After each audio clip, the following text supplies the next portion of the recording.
May klase tayo sa sining. Pero baka nakalimutan ko ang mga marker at... Sayang naman. Baby, pwede mo ba akong pautangin ng felt tip pen? Naman. Oops. Alam mo, sige na. Pwede mong gamitin ang markers ko. Tingnan mo, ang dami ko nito. Oh, salamat. Ay, hindi. Masama ito. Kunin mo na lang sa akin. Hoy, sige na. Ibalik mo sa akin. Nako, hindi. Ito, mga babae? Mahilig ka bang mag-drawing? Ganon. Panahon na. Ako si Tabitha Ellen. Suwate. At nagpipinta ulit ako. Ooh, ang cool na felt tip. Nasaan tayo? Oh, tingnan mo! Nagustuhan ng guro ang aming bigote. Handa na ba kayo? At narito ang inyong unang gawain. Kung sino ang makaguhit ng aso ng mas maganda ay magiging may-ari nito. Ang cute naman. Oh, halos makalimutan ko. Kailangan ninyong gumuhit gamit ang inyong mga paa. Ha? Oh, sige. Magsimula na ang oras at dali mga kaibigan. Simulan na. Oh, pero sa tingin ko ayos ang pagguhit gamit ang paa. Una ang ulo. Ganyan lang. At pagkatapos ay ang katawan. At ang buntot. Kung ganon, susubukan ko. Ayun! Hindi ako magtuturo ng daliri. Pero mukhang merong mabahong paa ang isang tao. Kailangan ko itong subukan agad. Magdagdag tayo ng ilang. Mga detalye at kulay at magiging mas kawili-wili ito sa ganitong paraan. Maayos siya. Kailangan kong may mangyari. Sino ang nakikilidi? Fight, tama na! Sa tingin ko, nanginginig ang mga binti ko. Anong nasisira nila ang aking drawing? Hayaan na lang. Alam ko na kung paano ito aayusin agad. Pinturahan natin ang likuran. Isang buto! Tapos na ang oras. Ipakita mo ang ginawa. Ano? Sino ang aso? Hindi. Iba itong si Simon. Mike, ano ang iginuhit mo? Sige, ipakita mo sa akin. Mabuti naman lumabas. Pero kaya niya pang galingan. Phoebe? Ay naku, nag-aabang ako. Nasaan si Phoebe? Nasaan ang iyong guhit? Oh, hindi ko ito ginawa. Sayang naman. Pero... Oo, yan lang ay isang blankong piraso. Sa inyong tatlo, si Mike ang nanalo. Oh, salamat. Pasensya na, guro. Ang saya ko. Hi, magkaibigan tayo. Oh, ang cute mo. Mahal na mahal kita. Ay, nakakainis. May masarap akong bagay para sa aso. Ano sa tingin mo sa buto na ito? Kumuha ka. Para sa'yo ang treat na ito. Tara na, ang cute mo. Music. Kaya, ang susunod mong gawain ay isang makina ng chewing gum. Depende sa'yo. Maaari ka nang magsimula ngayon. Mahilig akong maglaro ng mga puzzle. Ibigay ang inumin. Hindi ito mahirap! Kailangan silang hanapin, ate. Naku, hindi naman ganun kasimple ang mga puzzle na ito. Oh, sige. Malapit na akong matapos. Perfecto! Magaling, Mike. Habang walang nagmamasid, pwede itong magloko. Nasaan ang puzzle ko?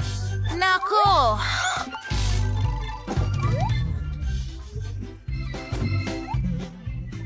Talaga? Hindi ko na halos natapos yon. Phoebe, ikaw ba ang may gawa nito? Gusto mo ring manalo? Tingnan natin kung sino sa atin ang mas mabilis gawin ito. Kaya narito ang mga puzzle na ito. At narito ang mga ito at naroon ang mga iyon. Ayos! Mukhang halos handa na. Tapos na ako. Perfecto! Kita mo? Well, hindi pa ito tapos. Collins!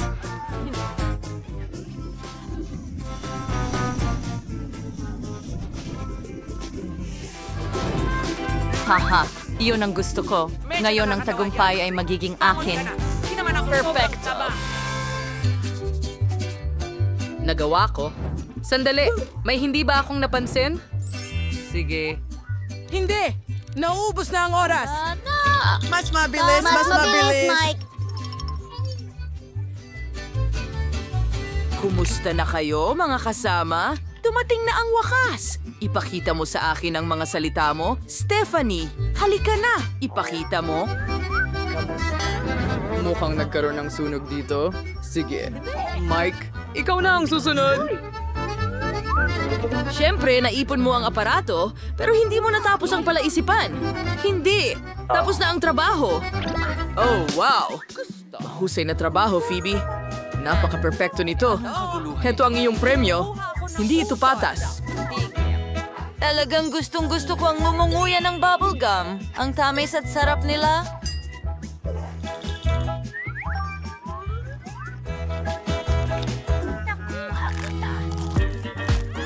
Kaya kong kainin ang mga ito buong araw. Ngayon, hayaan mo akong kumuha pa ng ilan. At gawin mo itong bula. Lahat sila. Nambobola lang siya. Tingnan mo lang halika yan. na. Magkakaroon ako ng pinakamalaking bula sa lahat.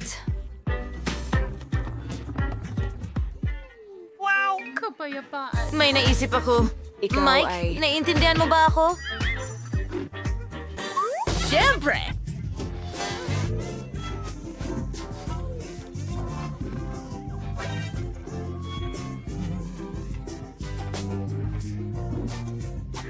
Nakakatawa yun. Oh! Tinirintas ko ang buhok ko, Paurong. Tumigil ka na sa pagbibiro ng ganyan. Sino ang gutom? Ang iyong bagong premyo ay masarap na mga pansit. Oh, sana ako na lang ang kumain nito. Kung hindi lang dahil sa hamon. Sige na, mga kaibigan. Simulan na ninyo. Halina. Well, gustong-gusto ko ang pagguhit ng mga sarsa higit sa anumang bagay sa mundo. Dahil hindi lang ito masaya, kundi masarap din. Ang barbecue sauce ay gagawa ng mahusay na balde. At ang ketchup ay gagawa ng maanghang na pansit na may paminta. Pero una, magsimula tayo sa balde. Ang kubiertos ang pinakamagandang paraan para ikalat ang sarsa. Ngayon, kaunting noodles sa ibabaw. At para ikalat ito, gagamit ako ng tinidor. Uy, ang kakaiba ng pink na drawing. maayos, okay? Uy, wala na akong ibang pagpipilian. Well, gaya ng sinabi ni Phoebe, ito'y isang... Sa tingin ko may nangyayari dito. Mukhang perfecto. Ayos. Ano ma-appreciate din ng teacher? Sige. Sige, subukan natin. Masarap ang mga sarsa, Phoebe. Uy, Stephanie, gusto mo bang subukan? Mayroon. Salamat. Yung sarap! Bakit hindi mo ako inalok na tikman ng sarsa? Mas masama ba ako kaysa kay Stephanie? O siya... Yun na, Mike. Kunin mo ito mula sa akin, Stephanie. Ganun lang. Paano mo nagawa yun? Sige na, huwag kang umiyak. Ang TV ay tinawag Ngayon. na galit. Hindi naman. Salamat sa iyong tulong. Ang sweet mo naman. Nakakahiya lang na natapunan ng ketchup ang aking sheet ngayon. Salamat! Ganyan lang. Tulad niyan. Salamat! Hatiguit din natin ang label. Ayos, yun na yun. Mga kasama, oras na para tapusin ito. Halika, ipakita mo sa akin. Ano ang nangyari sa aking guhit? Well, hindi ito mukhang... Ang pinakamainam na paraan, Mike, hindi naman masama ang iyong pagguhit. Pero hayaan mong tingnan ko muna ang mga gawa. Okay, Stephanie, ikaw naman. Hindi naman masama. Kaya, sino ang pipiliin ko? Sige, mag-isip tayo. At si Stephanie win. Heto na. Oo, salamat. Gutom na gutom Kita ako. mo. Ngayon gusto kong kainin ang mga pansit na ito. Ang sarap nila. Gusto ko ito. Mukhang masarap. Pagsilbihan mo ang sarili mo, Mike. Heto ang tinidor mo. Salamat. Sarap. Bakit walang nag-aalok sa akin ng pansit?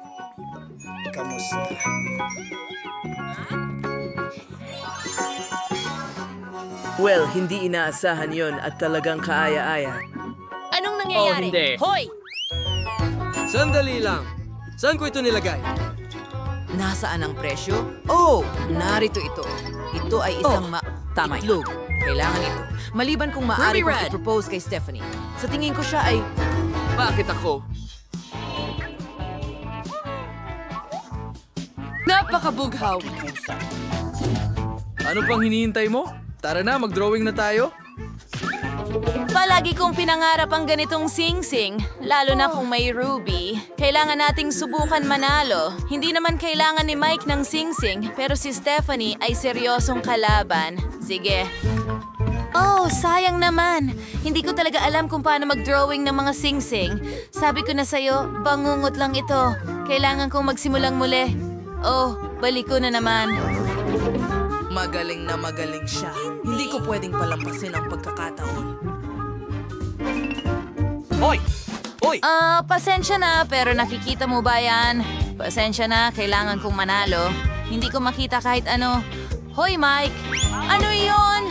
Oh, sige. Sandali, iyon ang ginawa mo.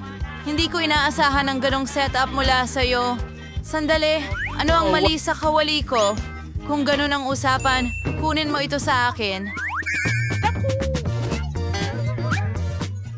Ano ang ginawa mo? Paano ko ito maaalis? Pwede ko bang kunin ang iyong... Basta maniwala ka, magiging mahusay ang lahat. Kailangan ko talagang makarating sa oras. At mas magaling kay Phoebe. Tingnan natin. Ay nako, hinihintay na namin ang oras na ito. Ipakita mo ang iyong mga guhit. Stephanie, nasaan ang tablet mo? Sayang naman. Out ka na. Phoebe, mahusay. Napakagaling. Magaling na trabaho, Mike. Wow. Pinahanga mo ako. Bravo! Sige, tingnan natin. Sino kaya ang mananalo? Pasensya na mga babae. Pero ang sing-sing na ito ay mapupunta kay Mike. Oh, hurra! Tingnan natin. Stephen, proceed. Yuck. Ako? Salamat, Mike. Heto na. Bakit wala namang nag-aalok sa akin ng sing-sing? Salamat! Hooray!